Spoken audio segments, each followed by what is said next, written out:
Assalamualaikum Sobat Football United. Review Manchester United 1, West Ham United 1. Sebelumnya gue ingin ucapkan terima kasih banyak Sobat Football United yang bergabung di live commentary di pertandingan tadi. Dini hari waktu Indonesia sampai dengan waktu subuh di Indonesia. Gue ingin awali juga, gue turut prihatin dan juga berduka dengan musibah banjir dan tanah longsor di Sumatera Barat, di Sumatera Utara, dan juga di Aceh. Semoga yang tertimpa musibah ini diberi ketabahan dan juga kesabaran oleh Allah. Dan juga semoga situasi ini cepat pulih ya, cepat teratasi juga, cepat berakhir, cepat kembali seperti sedia kala. Juga di daerah-daerah lain yang terkena musibah banjir di Indonesia, di beberapa tempat juga. Semoga diberikan kesabaran dan juga ketabahan dan semoga cepat pulih juga. Oke.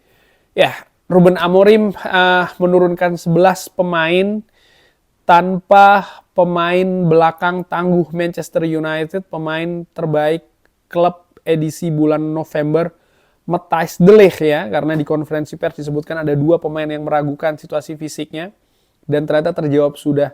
Salah satunya adalah Matthijs de Ligt, sehingga Matthijs de Ligt bahkan tidak ada di bangku cadangan. Digantikan posisinya oleh Aiden Heaven. Lalu yang menarik juga Matheus Cunha yang absen di 2 pertandingan sebelumnya langsung bermain sebagai starter. Mendampingi Mbeumo di gelandang serang dan di depan ada Joshua Zirkzee.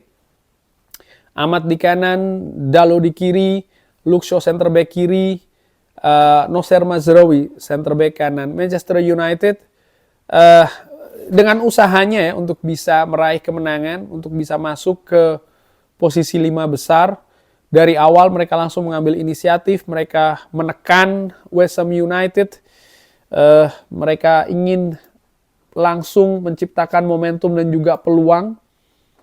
Tapi West Ham United juga nampak sudah mengantisipasi hal tersebut. Mereka sangat disiplin ya di lini belakang. Mereka juga sangat tampil cukup mengandalkan fisik dengan duel-duel yang dilakukan terutama di lini tengah, sehingga sangat menyulitkan Manchester United untuk bisa masuk ke daerah pertahanan West Ham United untuk bisa mendapatkan momentum dan juga peluang. Bahkan di 10 menit menuju pertengahan babak pertama, West Ham United berhasil banyak menguasai bola ya.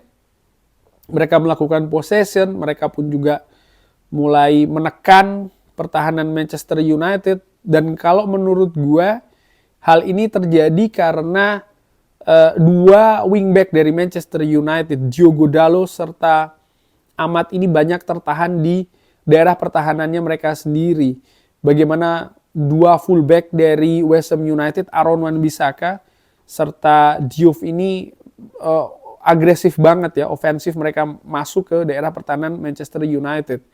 West Ham sendiri berbeda dengan Everton misalnya ketika tampil di Old Trafford, mereka tidak secara high press melakukan tekanan pressing kepada Manchester United, tapi mereka lebih menunggu dulu ini di daerahnya baru mereka melakukan one-on-one pressing, dan ini sangat menyulitkan untuk Manchester United mengembangkan permainan di daerah pertahanan dari West Ham United. Dan Manchester United dari pertengahan babak pertama ke akhir dari babak pertama ada perubahan yang dilakukan, bagaimana Ahmad serta Diogo Dalot lebih didorong masuk ke daerah West Ham.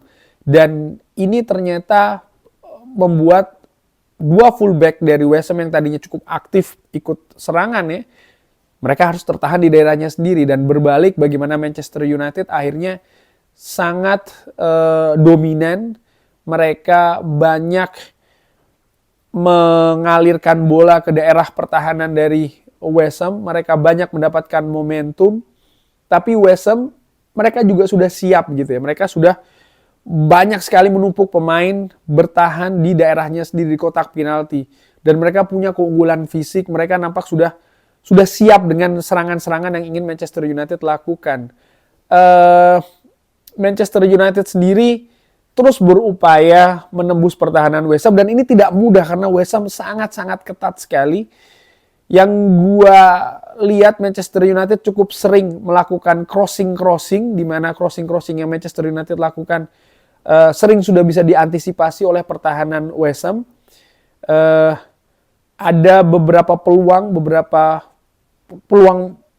besar bahkan ya ketika ada sebuah crossing yang menghantam lutut dari Joshua Zirkzee, bola mengalir menuju ke gawang dari West Ham United tapi disapu bolanya oleh Aaron Wan-Bissaka.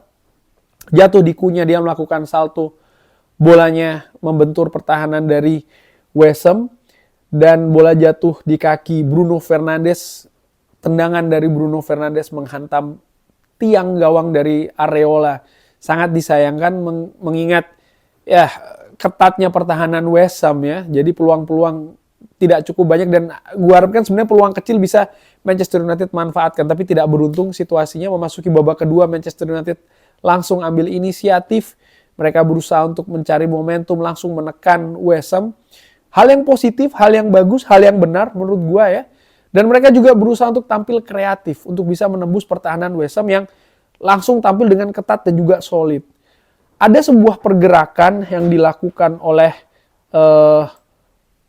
Diogo Dalot di menit ke 57, 58 di mana ada sebuah, kalau tidak salah, crossing yang dilakukan oleh gue lupa, Casemiro kalau nggak salah, yang membentur pemain dari West Ham. Bola masuk ke kotak penalti West Ham, di mana ada seorang Diogo Dalot yang melakukan penetrasi ke tengah yang lepas dari pengawasan pemain West Ham, di mana pemain West Ham nampaknya betul-betul memperhatikan pemain serang dari Manchester United. Jadi Diogo Dalot ini tidak terawasi dan tidak terjaga, dan dia melakukan eksekusi dengan baik. Manchester United yang hampir 1 jam berusaha untuk menembus gawang atau pertahanan ketat dari West Ham United ini berhasil. Hal yang sebenarnya sangat positif. Cuman justru setelah Manchester United unggul 1-0, apa yang terjadi? Mereka justru nampak dalam situasi nyaman. Mereka yang tadinya diharapkan justru akan paling tidak mempertahankan intensitas ya. Artinya mereka berusaha juga untuk mendapatkan gol kedua, ini menurun. West Ham United justru lebih banyak mendapatkan bola, lebih banyak menguasai possession, dan bahkan beberapa kali mereka akhirnya bisa mendapatkan momentum. Ada beberapa pemain dari lini kedua ataupun pemain bertahan yang berani untuk melakukan penetrasi ke depan, naik ke atas ya, ke pertahanan Manchester United, dan mendapatkan beberapa shooting yang berbahaya menurut gue. Nah, ada beberapa pergantian yang akhirnya nanti akan menjadi tanda tanya bagaimana Dorgu menggantikan Dalot, padahal menurut gue Dalot tampil bagus di pertandingan tadi, di babak pertama maupun babak kedua. Ada juga Ugarte yang menggantikan Cunha. Ya, Cunha menurut gue memang intensitasnya ini menurun menuju di penghujung babak kedua, tapi kenapa Ugarte misalnya? Di sisi lain juga memang kedalaman skuad dari Manchester United ini tidak mewah. Joshua Zirkzee digantikan oleh Mason Mount. Dan ya serangan demi serangan yang dilakukan oleh West Ham, mereka mendapatkan corner. Ada sebuah situasi di sana. Lagi-lagi Manchester United kebobolan di penghujung pertandingan ya, tepatnya di menit ke-83 melalui skema corner. Sempat ada bola dari Jarrod Bowen yang mengarah ke gawang Manchester United, disapu oleh Noussair Mazraoui. Dan bola sapuannya terjatuh di Magasa yang bebas ya, bisa menceploskan bola ke gawang Senne Lammens. Padahal pemain Manchester United cukup banyak di dalam pertahanannya sendiri karena dalam situasi corner. Tapi lagi-lagi menurut gue ini tentang karakter, ini tentang konsentrasi dan juga fokus menuju akhir-akhir pertandingan. Menit pertandingan yang akan segera berakhir. Tinggal 7 menit lagi waktu normal. Situasi yang bukan pertama kali juga terjadi di Manchester United sejauh ini di musim ini. Tapi fokus, konsentrasi, karakter tidak muncul ya di situasi-situasi darurat, situasi-situasi gawat. Di penghujung pertandingan setelah situasi 1-1, Manchester United berusaha untuk menjebol gawang West Ham. Tapi yang gua nilai ya, bagaimana keadaan fisik dari para pemain Manchester United nampaknya sudah turun. Karena hampir selama 1 jam mereka berusaha untuk menembus pertahanan dari West Ham United. Mereka sangat aktif bergerak, luar biasa. Ini tentu sangat menguras fisik, dan setelah situasi 1-1 bukan hanya mental dan karakter yang terhantam ataupun terkaget, situasi fisik juga sudah menurun. Sementara kalau melihat di bangku cadangan, tidak cukup dalam menurut gua kualitasnya. Akhirnya ya Manchester United gagal untuk bisa meraih kemenangan, gagal untuk bisa mengambil peluang untuk masuk ke 5 besar. Dengan hasil ini Manchester United lagi-lagi tertahan ya di papan tengah. Bahkan Manchester United saat ini berjarak 5 poin dengan peringkat ketiga Aston Villa, berjarak 2 poin dengan peringkat 4 Chelsea. Artinya untuk peringkat 3 besar, terutama peringkat ketiga ini semakin ada gap. Buah kegagalan Manchester United meraih kemenangan. Sangat disayangkan. Ini disebut mengecewakan, iya tentu saja ya, karena sudah ada kemenangan yang di depan mata tapi gagal untuk diraih. Catatan gua, ini seperti hal yang berulang ya kan. Manchester United konsentrasinya, karakternya, ini harus muncul, harus lebih diperbaiki lagi, terutama di menit-menit krusial. Lalu gue juga melihat bagaimana inilah fakta kedalaman skuad Manchester United ya, yang tidak cukup mewah, tidak cukup dalam kualitasnya, katakanlah seperti itu, sehingga pergantian-pergantian pun juga sangat terbatas. Terkait dengan situasi kenapa Dalot ditarik, kenapa Ugarte yang diturunkan, gue nggak tahu nih ada apa dengan Ruben Amorim. Apakah memang ada situasi yang